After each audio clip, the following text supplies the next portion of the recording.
Today we are going to discuss Cauchy integral formula.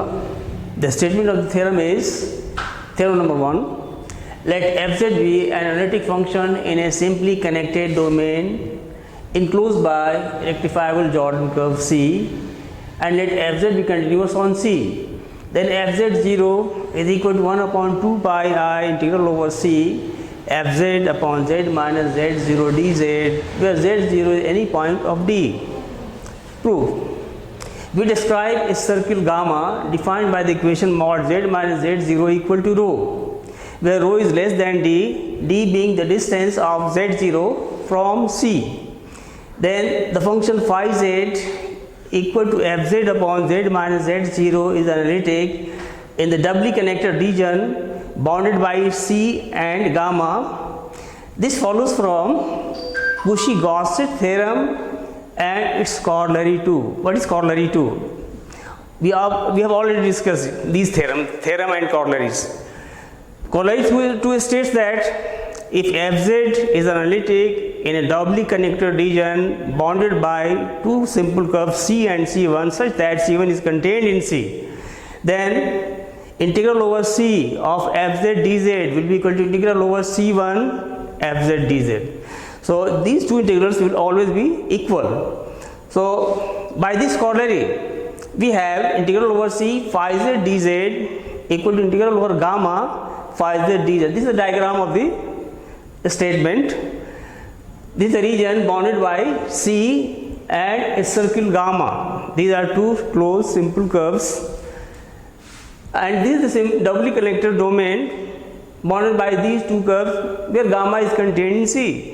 So integral over C of phi z dz will be equal to integral over gamma phi z dz. Now we are just putting the value of phi z. Phi z is fz upon z minus z0.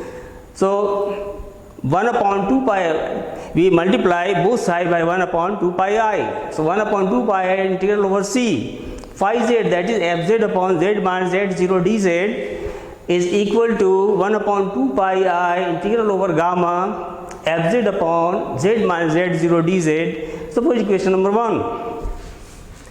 This is a diagram of this theorem where C and gamma both are traversed in anti-clockwise direction. This is anti-clockwise direction. Both the curves have been traced in anti-clockwise direction as shown in the diagram. It is obvious that the integral on the right hand side of 1 is independent of rho. This integral on the right hand side of 1, this is independent of rho. So we can take rho as small as we please. We may take rho as small as we please. Now we want to write this integral. 1 upon 2 pi I integral over gamma fz upon z minus z0 dz, this integral.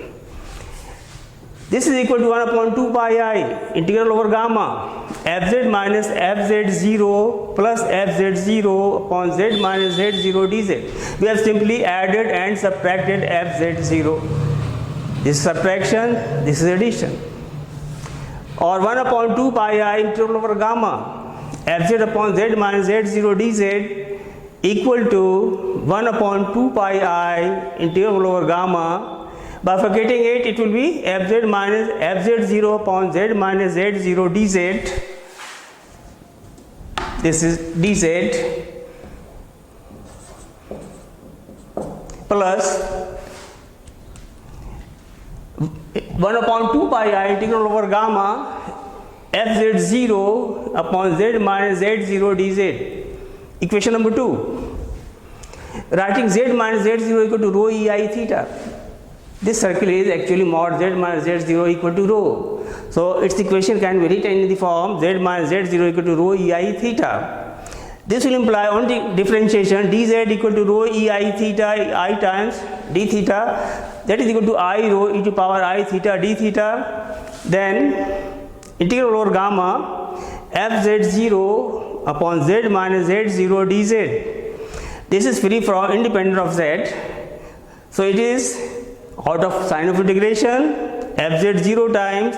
Now we have converted this integral from line integral into definite integral. So for the circle theta will vary from 0 to 2 pi. So it is integral 0 to 2 pi 1 upon z minus z0 is rho e I theta, its value is rho e I theta, and value of dz is I rho, from here I rho e to power I theta d theta. So we are left with I fz0 integral over 0 to 2 pi d theta, and this is 2 pi I fz0.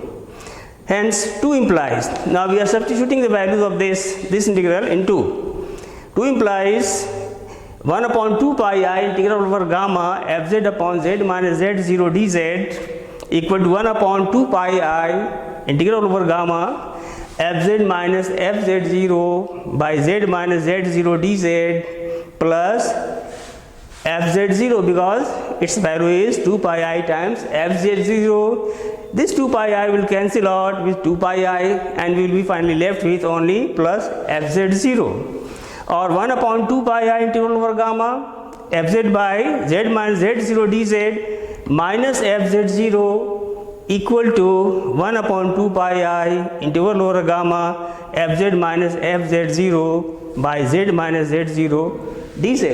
We shall conclude it in the next lecture. Okay, thank you.